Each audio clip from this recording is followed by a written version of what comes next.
Well, a very good afternoon, everybody. Welcome back out to Luna. Are you guys having a nice day at sea? Yeah, nice and relaxing, I hope. And I also hope that everybody also ate lunch before you came here, because if you didn't, you're going to be really hungry, I'm just telling you. But thank you all so much for coming this afternoon. We have a panel up here that are true culinary and creative experts, and I cannot wait to hear everything they can tell us about the fantastic dining we have here on board. So I'm going to let you all introduce yourselves. So if you could tell everyone your name, where you're from, what you do for Disney Cruise Line, and how long you've been with the company. I'll let you start. Perfect. Welcome. My name is Daniel Cowan. I've been with Disney now for 25 years. 18 years of those with onboard operations. So I actually opened all 5 ships. And I'm in charge of, with the team, of course, dining standards and service excellence training for the team in the hotel. Nice to meet you. Good afternoon. My name is Kelly Van Arstal, and I have been with Disney for 22 years, the last 8 of which with Disney Cruise Line. And working with Daniel, I oversee the dining front of the house operations for the casual dining areas.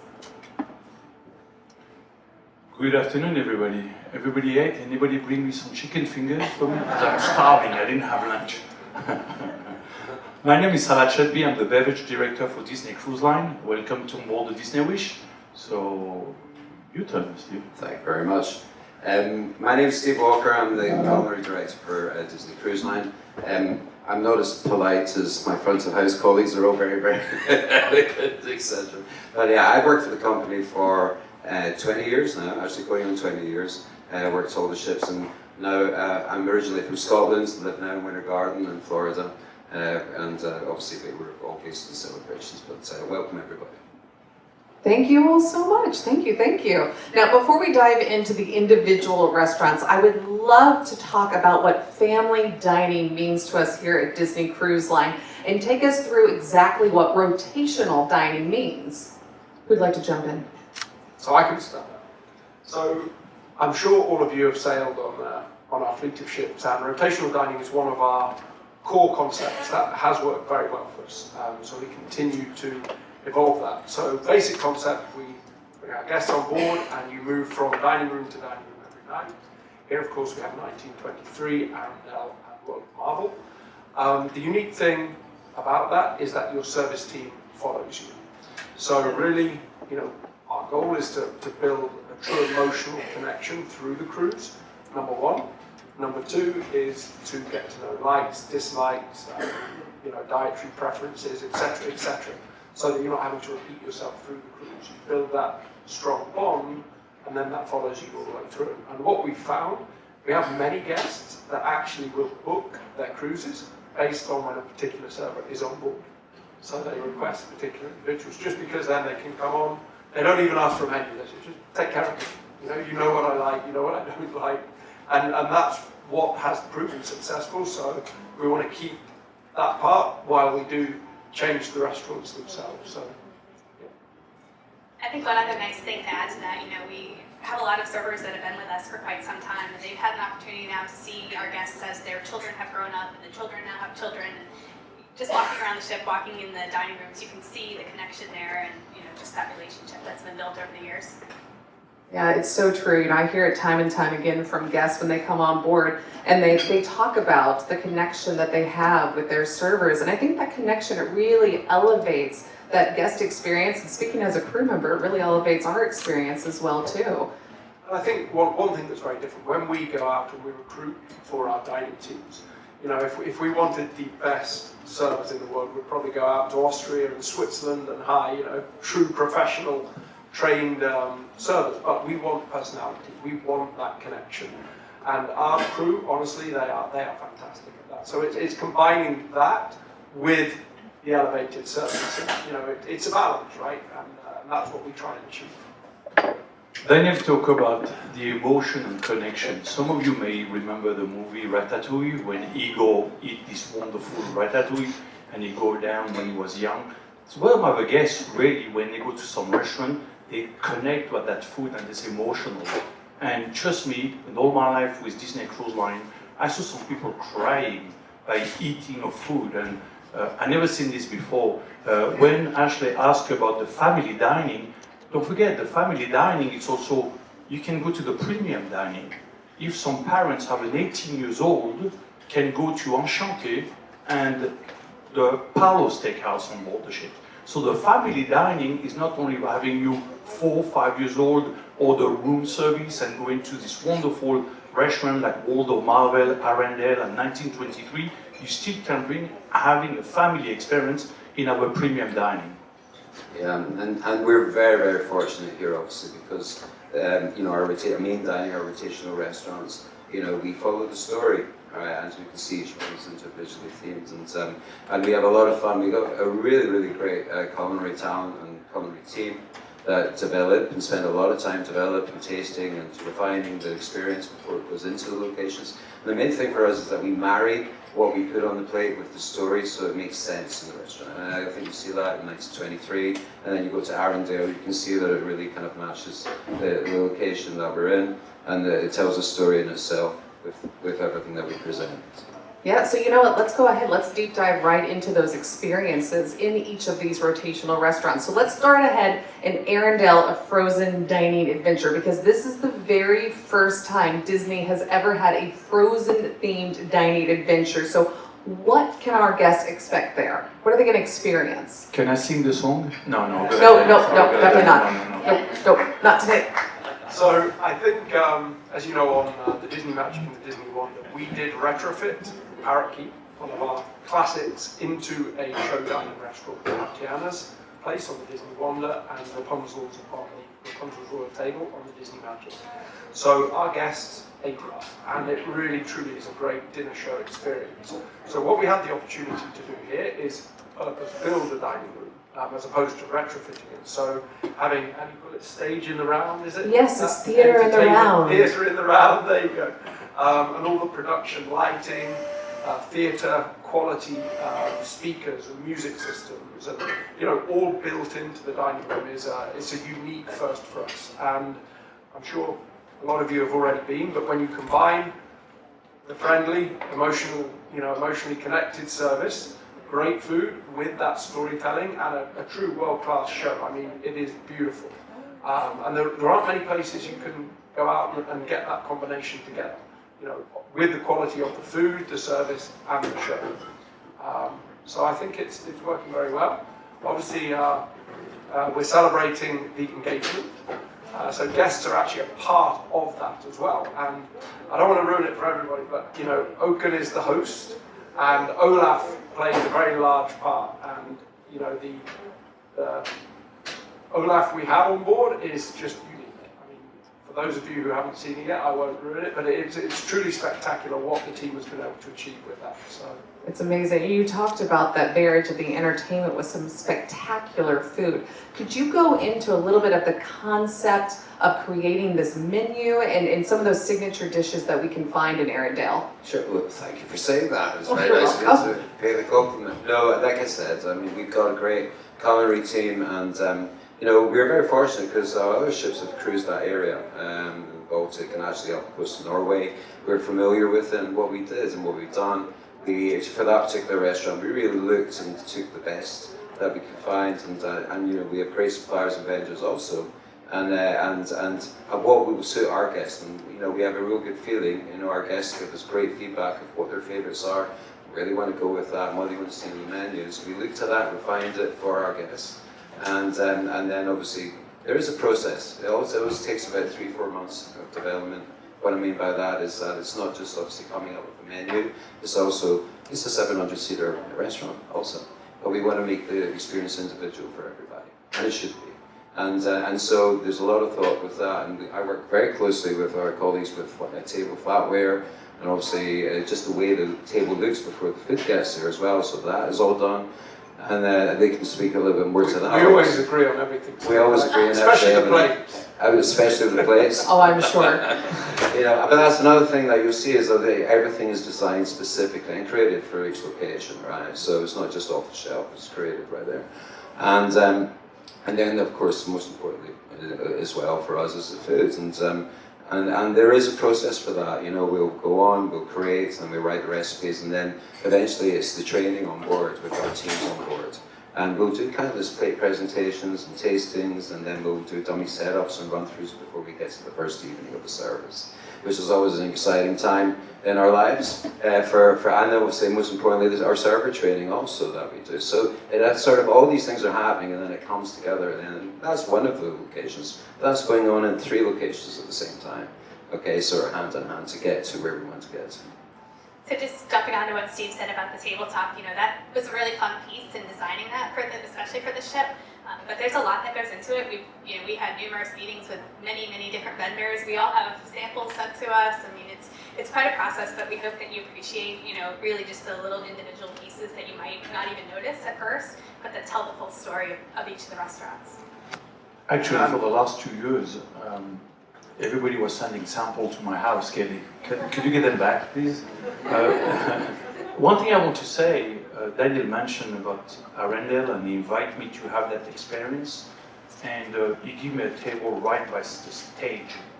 And when you have Anna and Elsa singing close to you and walking around, you still be very emotional. I think the family and the kids, everybody going to connect to that. And I said, Daniel, but you give me one of the best seats. Do I have the same connection at the back? And we sat down everywhere, and in the restaurant, really, you can see Anna and Elsa from every seat. So, thank you, Daniel, right? I'm looking forward to have the same experience at World of Marvel. Very good. And as you know, in Arendelle, we actually have the walkway where Olaf he is able to go around and reach out to all corners of the dining room, which is great because, again, that's what's worked for us in the past. But it's hard. When you have 694 seats, some are better than others, right? And we do consciously try to make sure that every single guest has that quality experience with sight lines. We try to put we only have 8 side stations in the dining room. The rest have all been, put away so you can't really see them. And, to bring Olaf around is a unique opportunity for him to reach those upper areas. So. Yeah, it really is such a special partnership for a complete dining experience in Arendelle. And Salah, you mentioned Worlds of Marvel, which is a totally different experience, but equally amazing. Who can tell us about the concept and design for that dining room? I can do this all day. You may understand that joke, but it's okay. Some of you may get it, some of you may don't. Daniel, please take it away.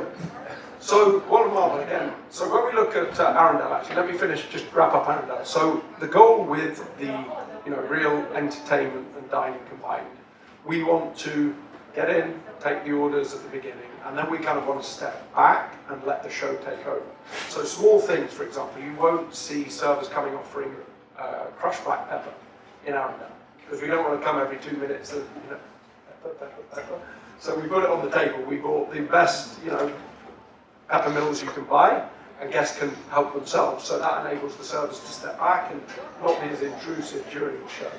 So with World of Marvel, it's a similar concept. As you go in, you really don't see any server stations. It's all about the screens. And again, we learned a lot from animators' palette. And truly in World of Marvel, there is no bad table. Nobody's fighting for a window or, getting near a screen, because every single table you can see the full show. What's unique and exciting, it really takes you into the cinematic universe, right? And you become part of it as well. It's interactive, and we were out looking at all the mock-ups and everything years and months before, but the first time we actually sat and saw guests' faces when they saw it, it's just spectacular. Because you get completely absorbed. You forget where you are. You're just so engrossed in the actual story that you become a part of it. So it's fantastic. And again, we kind of go through the same process, matching the tabletop items here were a lot of fun. So we really at the beginning we wanted kind of glass and concrete and metal and different things. We wanted to look different than any other dining room. So as you come in, you have a metal charger plate with the big A on it, which is your bread and butter plate, right? We've never had a metal plate before, kind of, and just different things like that to make you feel like you are somewhere unique, somewhere different. And again, a lot of fun, a lot of time and energy partnering with not just WBI, who really help us out a lot, but also Lucasfilm and, you know, Marvel Studios, you know, for all the different areas we've been working with. You know, we have to get buy-off, you know, on all of those things as well. So. No, and with regards to the menu, you know, as like I said, we are very fortunate because of the story and the guideline, but it's different, right? Because obviously there was a Marvel and the Avengers universe. It's you know, it's huge, and so like, where do you start, and what's the guideline for the menu, and also to cater for a 700-seater restaurant where there's something for everybody and options there. And so we refine the menu that way, so it's fun. All right, because it's a fun place to sit. It guides on the show, and also the dishes are broken down into certain areas of the Marvel universe as well as we see on the menu, and it all makes sense. There's nothing on there that shouldn't be there, and each one has its individual story to tell. But it has to be fun and accessible because that's the type of place that it is as well. So. We work very close. Daniel just mentioned working with the Imagineers and of course the Imagineering team. We were very close, so the synergy there was very strong. You work with Marvel, food and beverage, Imagineers. So on the table, we have a quantum. And of course, you're going to be part of the show, so you're going to see that. However, we have this creative element that you create a quantum sipper. And of course, it's unique to that shape. And we will be creating more quantum sipper as we go on with the new movie Wakanda Forever with the Black Panther. So we're going to create a little bit story through the element that you have on the table. So I highly recommend you to try one of them to see. I saw some guests walking around, and that probably is going to be one of the highlights for our guests cruising on the 14th of July. One of the great things too about both the entertainment and the menus in Worlds of Marvel and Arendelle is you don't have to be a subject matter expert on that. You don't have to even be familiar with the Marvel films, and you're still going to get so much out of that experience. And the same goes for the menu. I think we have a little bit of something for everybody. We have those big hearty dishes, the lighter offerings, the opportunity to try things that you might not normally try, and it just really fits the palate for all family members. No, it does. And so walk me through maybe some of these epic drinks that we have and some of these fantastic desserts, because I'm hearing like sundae and donuts, and I'm hearing some really great stuff from those. He's nodding right here. You've eaten there, haven't you?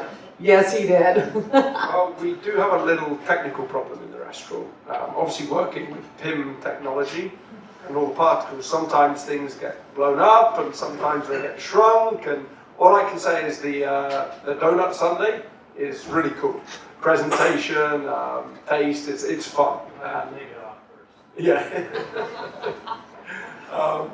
But yeah, I'll let Salah talk about the beverages. Well, you may order a martini 16 ounces and you may receive like this 1 ounce martini that you may send back, but it's okay. No, we spend a lot of time creating drinks from World of Marvel, and we wanted to change a little bit and to be a little bit more creative. So the approach for that restaurant that we wanted to talk about Wakanda. So you may be one of the highlight beverage drink that we have. So we have a gin and a vodka and a rum from Africa, all right? And it's a wonderful gin. And the gin, as a matter of fact, when you pour it, is red, and you pour the tonic, and the drink becomes black. So it's a very good experience. But we wanted to create something that not only represent, of course, the Ant-Man and of course the world of Marvel, but we wanted to give to go all over the MC world and to represent all those wonderful drinks. But again, the signature drink for that place, it will be the Quantum Sipper, and it light up. And the drink inside, I highly recommend you because we're doing it with Pop Rocks. So for the kids, when you're gonna have, some of you will remind you again that emotion and connection. When you have Pop Rocks, for the adult, they'll say, okay, this reminds me when I was a kid, but the kids would love that. So there, it would be like, like for something spectacular in a show that nobody ever seen in any one of the park or any ship. That's so true. Yeah, and going through some of the dishes there, obviously, we have like a palm heart ceviche, which is kind of cool because it's with an Infinity Stone popcorn, if you know the movie. And I'd say if you serve that anywhere else, you go, really, but it makes sense in the location, you know. So that's kind of a cool, fun thing. Also, the bao buns that we do, which we've never really served here before, and that's actually just a pork belly which has been brought down and then marinated a little bit of orange and also mirin and honey, and it's baked out, pressed, and then finished off and crisped up on the grill. We actually carve that actually just before service, actually. So we carve and actually finish the bao buns and serve. And we've served quite a lot of them actually, about 120, 100 and up to 160 portions per sitting, just about one thing. Also we have a great udon bowl as well, which is new to us, which is pure vegetarian dish on there. And I must say, all our menus do feature now and this is going generic away from Marvel, is plant-based offerings, which is important to mention. And also we have plant-based offerings up, as you know, in the Marceline Market as well. So that's something that we're continually evolving into and continually offering as well. And we have a couple of great chefs that are working on that and to enhance those offerings as we go forward for all our ships in the fleet also.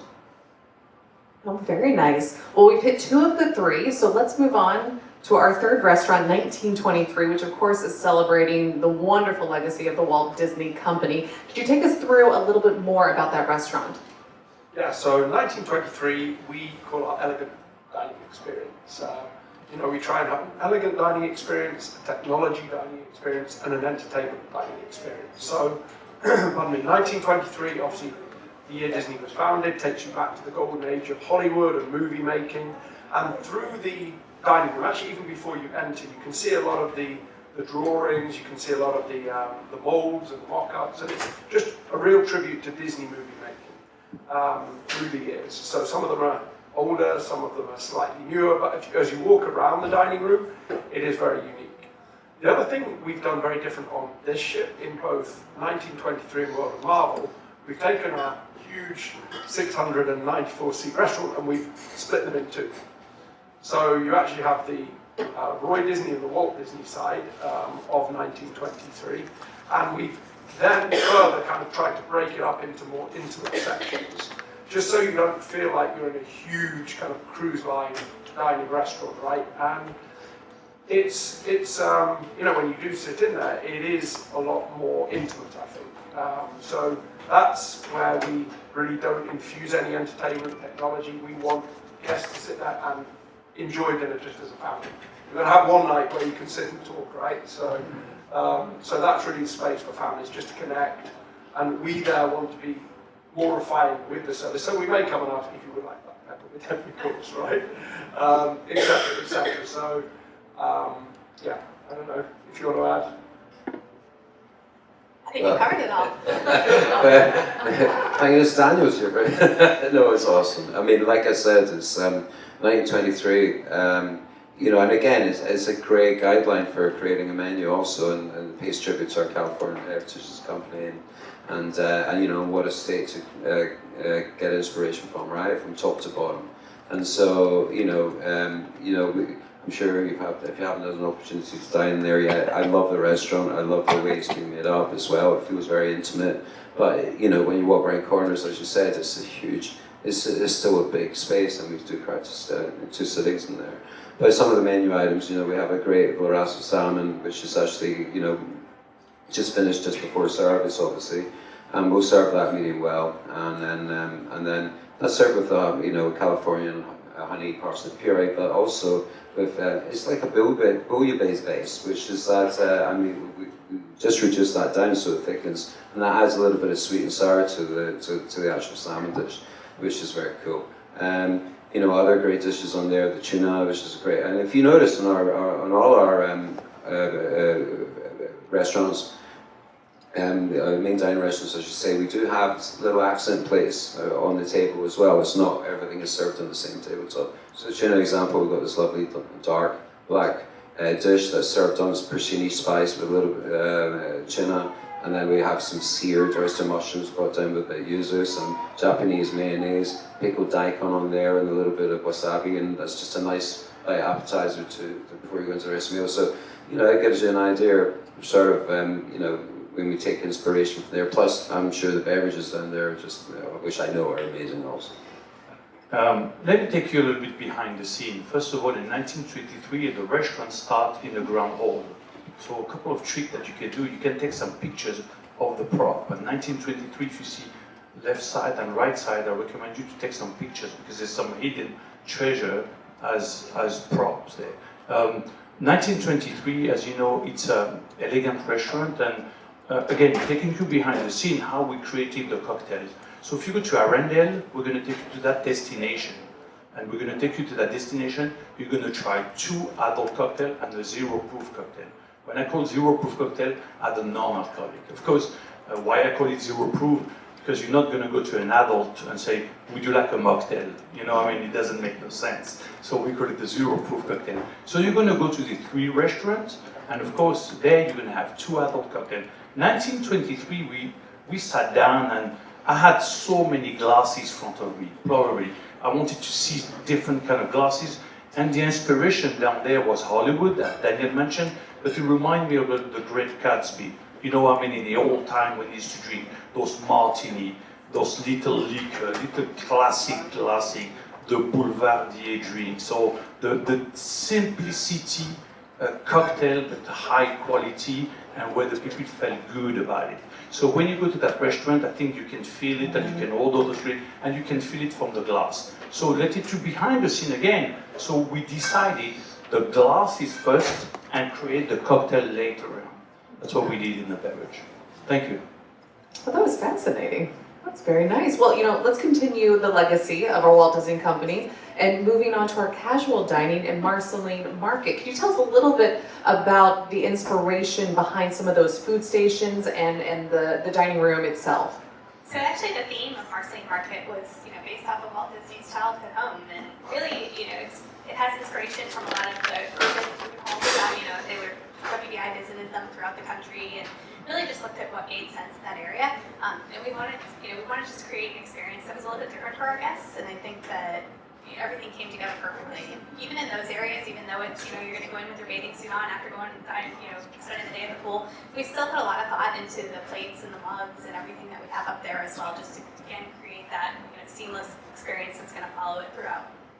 Yeah, and I love it. I love the area upstairs. I think it's beautiful, and I think the actual the dishes are actually made up behind and then served to you as well. I think it's great.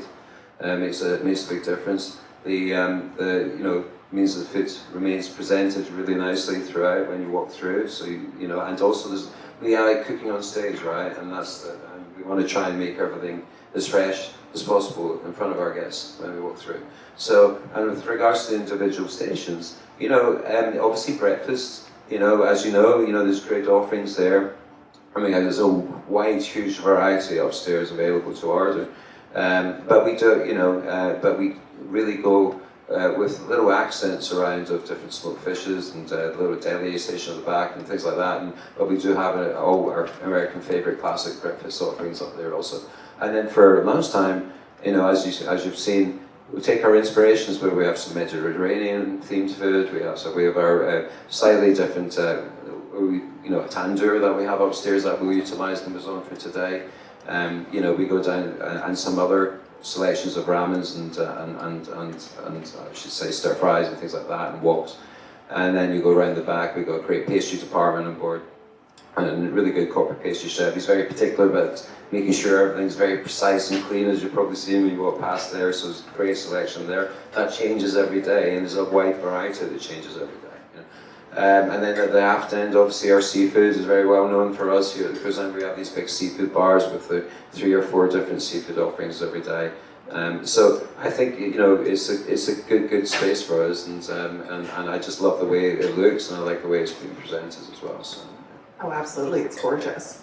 I think a lot of the theming in there, we try to keep it whimsical as well, not too much, Disney kind of in your face, if you know what I mean. We want it kind of subtly to support behind the scenes, and I think they've done a really, really nice job with that, WDI partners, because you do feel like you're going into, one of the old food halls, and it's just got that little twist. You almost have to look to find some of the really cool, little things around. And we've actually tried to do that in a few areas on the ship. So not to be so obvious, but to try and be a little bit more subtle in some areas. It's also been great. We have the ability, to close off some of the dining sections, so if, we needed it for any particular reason or anything. So it's really given us a lot of flexibility amongst just, the dining room layout itself. Yeah, of course. And this is actually the first time we've had a cafe right at the entrance of our casual dining restaurant. What can they find there? Well, you have two menus, the morning cafe actually, and on the other ship, this cafe is at the back of the ship. So we want to make sure that the people enjoy and they embrace the entrance of Marceline. So we create that cafe. You can have cafe lattes and espressos and a different class of wine, and of course anything you may need in the bar. However, this place, if you look at it, will be used also for special tasting in this area. So we may use a mixology tasting, we may use for tequila tasting, for wine tasting, champagne tasting. The area is so nice and pretty, and it's very easy for the people to listen to the speaker and to learn something about wine or champagne. Ooh, very nice. And of course, Marceline Market, apt there on deck number 11, but if you're moving forward, we have Mickey and Friends Festival of Foods, and I have to say, I actually had someone stop me already today that we're really looking forward to those offerings there. They seem to be thoroughly enjoying it. You got to walk us through those. Yeah, well, sure. Oh, Kelly, you're doing it. Well, okay. Sorry, I told you that. No, I think again, it's a great area for us here on the English, and I'm sure everyone's walked through it and experienced. Main thing for us is hot and fresh, right? And so, you see the pieces that the guys are making upstairs, the chefs, it's that we're trying to do everything as much last minute into order as possible. There's nothing wrong with waiting for 5 minutes for great quality and something that's hot and fresh, right? So that's the whole idea about what we're doing there. But just going around, we have our cantina, obviously, there's cantina, and then, as you know, with our rice bowls and tacos, all actually by choice, and burritos. And then we move around, and again, I think the crew members up there, they get you through very fast with good quality as well. I think they've been extremely well trained, and then you go around the corner. Oh, by the way, we do have great condiments and hot sauces there, and salsas, as you've seen, which are a great addition. Move around to Mickey's Smokehouse Barbecue, and a very popular area already, for good reason, okay. And I can't go. You'll see that we actually smoke a lot of our items here on board. We have the ovens there, which we do that and can add flavour to that, to our brisket and our ribs, etc. And our chickens as well. Everything is smoked in the oven. And then you go around the corner and we have our goofies, which is made to order. When I say made to order, but very fresh burgers and our traditional chicken tenders we've got to talk about. We can't have our top deck without that offering there, very important.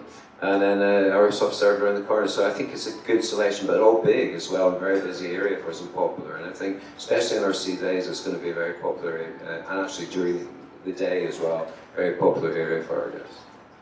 And also, if you haven't had the chance, make sure you experience Inside Out Joyful Sweets. So 16 flavors of ice cream, 20 flavors of gelato, 32 toppings. There's definitely something for everyone in there. I will say that I was very excited the first day that Joyful Sweets opened up there. I think I tried a blueberry lime gelato on there, and it was amazing. It was absolutely incredible. My favorite is the peanut butter and jelly. Well, you just have to try them all. It's all about getting to experience everything up there. Absolutely during it. Well, we've talked on our main rotational dining, we touched on our casual dining, and of course we are known for our incredible premier dining. Let's start with Palo Steakhouse. Take us through that. Steve, why don't you start with the menu, because the food is spectacular there, you don't mind? Well, thank you very much. That's why I always have Salah on the right hand side of me. I love the comments, by the way, it's great. I pass them on to all our guys that do the real work, So, Palo, as we know, is like a guest favourite on all our vessels, and we've just made a few additions. Firstly, I love the design of the restaurant. I think it looks fantastic, as do all our Palo restaurants on all our ships. But also, it's kind of a modern, fresh feel to it, and it just looks super, super nice. I think also the menu we've enhanced with obviously our steak offerings, as you can see, and the wide variety of steaks. Actually, we buy in fresh, obviously, and some downstairs, obviously, we'll cut. And that goes right through from our A5 Wagyu down to our Snake River Farms Wagyu, our 28-ounce porterhouse, which is aged, which features on our other vessels also, but is on here. And then, we have a couple of selections of prime fillet as well, where it's an 8-ounce prime, and then we also do the Snake River aged, I should say not aged, but Snake River tenderloin, which is a Wagyu also. So as you can see from the selection we have is great. Also, I must compliment Salah, and I must say with the remainder of the menu, a lot of the items we didn't change drastically because we know that these are our guest favourites as well. We didn't see any need to it. Palo, we're constantly revising and improving and changing dishes as we go, no question about it. It's not standing still. But also we want to retain those guest favourites as well that our guests know and love and have given us great feedback on. So that's the whole idea behind the menu that we have. And I must compliment Salah and our team as well with regards to the flatware that we have there, and because I know they've been working very hard with our vendors and partners to create the flatware and take the top on it. It's fantastic. Steve talked about the tabletop and we encourage you to go up there and to see. One main thing we decided to have this restaurant without tablecloth. So we purchased a high-end tablecloth. Of course, so talk to you about tablecloth. Again, let me take you behind the scene. You may say that look fantastic, but I don't have a server going to iron the tablecloth. I don't have the laundry to wash the water. So we talk about substability of the product, and we believe in this at Disney Cruise Line. So it's part of this. Most of the restaurant, premium dining, you're not going to see no tablecloth. Palo Steakhouse, of course, we do have Palo on the other 4 ships. It's the first time we call it the Steakhouse. Elegant restaurant. The view when you enter the Rose. Of course, I don't know if you're going to talk about the Rose at the bar, but stage 1 will be the Rose. You enjoy your nice cocktail with a wonderful view, and you enter in the Palo, how Steve mentioned, the modern cuisine. Creative cocktail, so we try to not do the same thing that we do in any other places on board the Disney Wish. We wanted to make sure that it's your destination. You enter Palo Steakhouse, you're going to Venice, you're going to Florence, you're going to Verona, you're going to Rome, to Italy. So we want to give you that moment that you're not traveling without a passport or a visa. You're on board the Disney Wish and you're enjoying that Italian experience. 200 different labels. We have great wine up there, great cocktail, some wonderful Amaro, very much the Italian experience. Wonderful grappa, again 200 label. Can I have a bottle of wine at $35? Yes. Can I have a bottle of wine at $100? Yes. Can I have wine by the glass? Yes. Probably we have 40 different glasses of wine in that area. Of course, it's an Italian experience, but could you have a wine that you had at Arendelle? Do you like your wine that you have there? You still can have that, right? The sommelier can go there and help you out. So taking you behind the seat, you're still on the ship, you don't have to take your car, you enjoy, you leave the children at the Ocean Lab. Again, you still can bring the 18 years old. The children in the Ocean Lab, they're not going to call you back, trust me. You're going to look for your children. And don't worry, Ashley, we'll take care of them. You know that, right? Care of them down there You know that experience, and trust me, the parents said, I didn't hear my kids for a long time. So that's it for me. I think also for our premium dining areas, WDI did a fantastic job. While, as Salah said, we transport you into Italy and France, you still have that Disney overlay. And really the whole area is themed with Beauty and the Beast. And Cogsworth is your host in Palo Steakhouse, where you have Lumiere as your maitre d' in Enchanté. So it's just a nice tie-in while still trying to keep the Italian and French flair. You jumped the gun there. Ashley didn't ask a question about Enchanté. So why are you going to Enchanté yet? You could just go. That was a great segue, though. That worked fantastic. I love it. But no, jump right on over there, just as you said, though. Oh, Salah, please. Look at this. Everyone's so sweet. They're so polite now. I can hardly pronounce it. It's so a I think French we need some accent. French, right? It's Salah's French accent. No, some of you, again, I talked earlier about Remy on the Dream, and of course the Disney fantasy was inspired by the movie Pixar Ratatouille. and the chef was a big partner. And some of you may remember Arnaud Lallemand, who helped us to create the menu, and Scott Hunnell from Victoria and Albert at Walt Disney World, at the Grand Floridian Hotel. So this time, we tried to create something different, and of course, l'Enchanté has been Enchanté, welcome, and of course, Lumière will be your maître d' there. So I encourage you to walk in, take the picture, but take the picture from the rows when nobody is around, because he's entering into a castle, so it's dark. I don't know if you've seen it, here's a hidden treasure for you. Lumière is hidden on the side. So when you're walking, it's on the side, you can take a picture of it. They take the picture of them that side. Of course, the chandelier in the middle is 397 lamps, okay? And it reminds you being in a bottle of champagne.